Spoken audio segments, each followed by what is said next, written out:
बिस्मिल्लाहिर्रहमानिर्रहीम, अस्सलाम वालेकुम। आज हम बात करेंगे पीसीवी यानी पॉजिटिव क्रैंक केस वेंटिलेशन के बारे में कि ये इंजन में किस मकसद के लिए लगाया जाता है और ये कैसे काम करता है। अगर ये ओपन पोजीशन में स्टक हो जाए तो क्या मसले आते हैं। इसी तरह अगर ये क्लोज पोजीशन में खराब हो जाए तो क्या सिम्टम्स जाहिर होंगे और क्या पीसी वाल खराब होने से गाड़ी में मिसिंग आती है और इसका ताल्लुक आरपीएम फ्लक्चुएट करने से हो सकता है। ये सब डिस्कस करेंगे आज की इस वीडियो में, तो आइए शुरू करते हैं। तो पहले हम जानते हैं कि पीसी वाल इंजन में क्यों लगा होता है। अब क्या होता है कि जो इंजन है इसके अंदर पिस्टन की मूवमेंट्स होती हैं। अब जब पिस्टन ऊपर से वापस नीचे की तरफ आता है तो नीचे आते हुए चैम्बर के अंदर हवा जमा हो जाती है और वो हवा इंजन के ब्लॉक और चैम्बर में जमा होती रहती है। अब पिस्टन तो कंटिन्यूसली अप एंड डाउन होते रहते हैं, तो जो हवा या गैसेस हैं वो इंजन के ब्लॉक में जमा होती रहती हैं और प्रेशर बनाती हैं। तो जो इंजन ब्लॉक है वो हर तरफ से सील्ड होता है, ना बाहर की हवा इंजन ब्लॉक में आ सकती है और ना इंजन ब्लॉक की हवा बाहर जा सकती है। लिहाजा इन गैसेस को इंजन के ब्लॉक से थोड़ी थोड़ी करके निकालने के लिए पीसी वाल का यूज किया जाता है।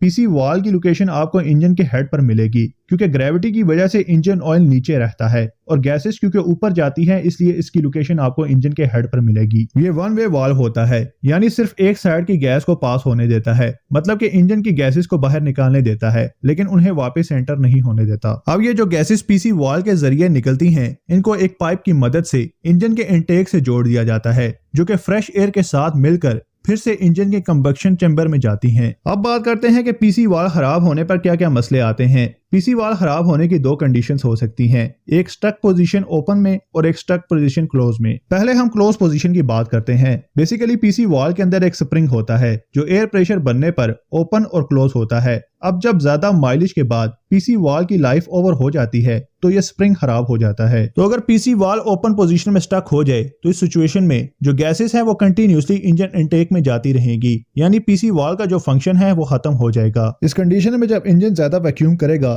तो टैपर्ड कवर के अंदर से गैसेस के साथ साथ कुछ मिकदार में इंजन ऑयल भी वैक्यूम करेगा, जिसकी वजह से जो ऑयल है वो इनटेक और थ्रोटल बॉडी में जमा होना शुरू हो जाएगा। इसके साथ एक मसला ये भी आता है कि इनटेक में जो मैप सेंसर लगा होता है जो इंजन का वैक्यूम ईसीयू को बताता है, तो पीसीवी के डायरेक्ट होने पर इंजन में एक्स्ट्रा गैसेस जाने लगेंगी क्योंकि आइडल कंडीशन में पीसीवी को बंद होना चाहिए। लिहाजा मैप सेंसर ईसीयू को रॉन्ग सिग्नल देने लगेगा जिसकी वजह से आरपीएम फ्लक्चुएट करेगा। और अगर पीसी वाल क्लोज पोजीशन में स्टक हो जाए तो जो इंजन ब्लॉक की गैसेस हैं वो बाहर नहीं निकल सकेंगी और अंदर प्रेशर क्रिएट करेंगी, जिसकी वजह से इंजन की तमाम सील्स लीक करना शुरू कर देंगी। आपने कई पुराने इंजन को देखा होगा जिन पर जगह जगह से इंजन ऑयल की सेम आई हुई होती है। इसके अलावा जब आप इंजन ऑयल स्ट्रिक निकालेंगे तो वहां भी आपको बैक ब्लो देखने को मिलेगा। पीसी वाल से मुताल्लिक जब डाटा ट्रबल कोड्स बने तो इसे आप लाजमी चेंज कर दें। ये ज्यादा एक्सपेंसिव नहीं होता, नॉर्मली 1 लाख किलोमीटर इंजन चलने के बाद इसे चेंज कर देना चाहिए। उम्मीद है कि आपके पीसी वाल से मुताल्लिक तमाम डाउट्स क्लियर हो चुके होंगे। अगर आपको इस वीडियो में कुछ नया सीखने को मिला है तो इस वीडियो को लाइक जरूर कीजिएगा। इसी तरह गाड़ी से मुताल्लिक किसी और टॉपिक पर वीडियो देखना चाहते हैं तो कमेंट करके जरूर सजेस्ट कीजिएगा।